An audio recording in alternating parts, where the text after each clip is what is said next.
All right.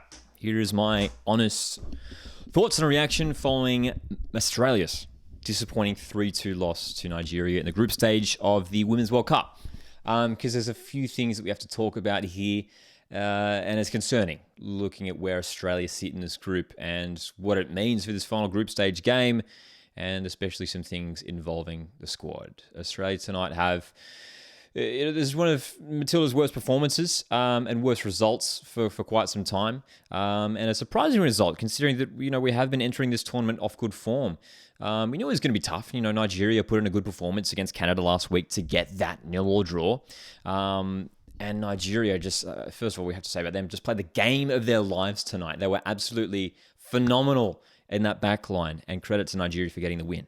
But Australia, disappointing. Scoring that goal late on the first half was great, and then conceding straight after, I think that really affected the Matildas a bit. We finally got that breakthrough at the end of the half after 50 minutes of football, and then for Nigeria to hit right back and level things the way they did, I think really affected Australia a little bit and rattled them a little bit. Australia would have been relieved that we finally got that winner, but then we're right back to where we started just a moment later.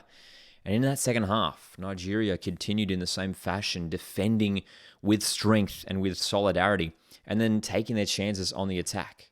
Getting up 3-1. And this is where it got really interesting for Australia, and we learnt a lot about Tony Gustafsson as a coach, and we learnt about the weaknesses that this squad now has. Now, what happened was we end up throwing Alana Kennedy, our central defender, forward as our main striking option. And look, of course, we have to say now, of course, Alana Kennedy scored that fantastic goal at the end. A great leap to put that header home, but it didn't mean much in the end for Australia. But it's so concerning looking at the squad now, and the fact that Tony Gustafsson failed to pick a squad that has enough attacking threat. And that was already the concern heading into this tournament when we saw the squad that was named. Kaya Simon heading into this tournament carrying an injury, and by the looks of things, isn't even properly training yet. And we're heading into the third group stage game, which might well be our last game of the tournament. Of course, Sam Kerr injured. Mary Fowler out with concussion 2 days before. It's unfortunate that we lose those key players, but that's why you pick a deep squad, 23 players. That's a solid enough number to have, at least, 1, 2, 3 replacements for certain positions. But up top, when we need to chase a game, when we need to score goals, who do we put up forward? Alana Kennedy. Don't get me wrong, love Alana Kennedy, but she's a fantastic defender, not the striker who we should be throwing forward to chase a game.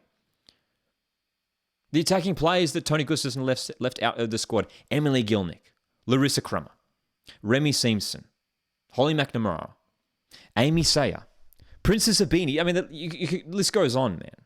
List goes on. But who did he choose? Who did he go for, basically, in the striking positions? Sam Kerr and an injured Kaya Simon. Yes, we can shift players into that role, but you get the point, right? You get the point. I think what we can say now, even at this stage, regardless of what happens in the Canada game, picking an injured Kaya Simon was a mistake. Again, don't get me wrong, love Kaya Simon, fantastic Australian player, has scored many big goals for Australia in the past, but she hasn't played much football at all of late, and she was selected in the squad by Tony Gustafsson, which was a grand mistake, especially when we have several attacking players waiting in the wings who could have impacted this game. And Tony Gustafsson, unfortunately, has made a mistake. And I think he'll come to admit that. Regardless of what happens in this tournament. That was the one area of the pitch that was looking pretty short. Plenty of midfielders, solid across the back. A couple strikers. And it hasn't worked out for Australia. And, I'm really worried about this Canada game now. The way it looks for Australia is that we have to win that Canada game. And it's going to be tricky. Canada 0-0 against Nigeria. They were probably the better team in that game. And then picked up that 2-1 win, a gritty win against Republic of Ireland. And Canada are heading into the game knowing that if they don't win, Nigeria are in a great position to qualify now. Canada will be desperately wanting to win that game too. Canada will not be resting players, will be going in aiming for 3 points. They want to go through to the round of 16. There is a serious chance that Australia get knocked out in the group stage at their own World Cup.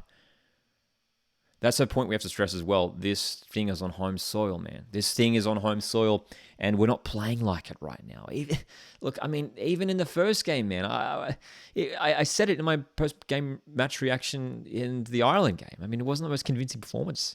1-0. But in attack, these first 2 games, we've been lackluster. Caitlin Ford, Hayley Raso, Courtney Vine, good moments here and there.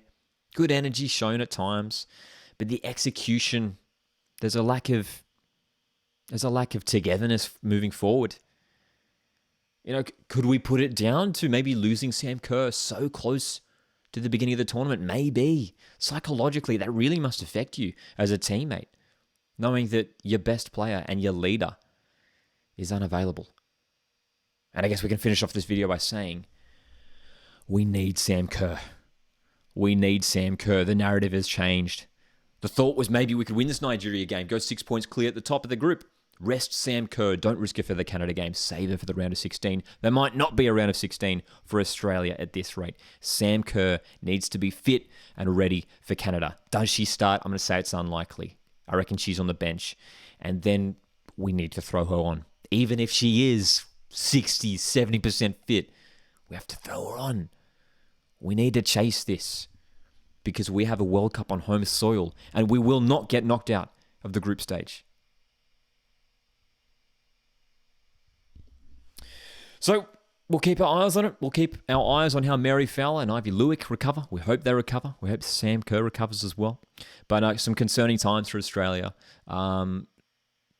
Big test here for Tony Gustafsson. He needs to work hard over these next few days to get these players right and ready for this Canada game, because it is the biggest Matildas game maybe ever. And we'll see where we go from there. Guys, thanks so much for tuning in. Drop your thoughts of the situation, of this game, of what's been going on around the Matildas. Drop your thoughts in the comment section down below. We'd love to hear your thoughts. And of course, we will be live for the watch-along of the Canada game on Monday night. My name's Lucky. This is Coast Football, and I'll see you guys in the next one. Cheers.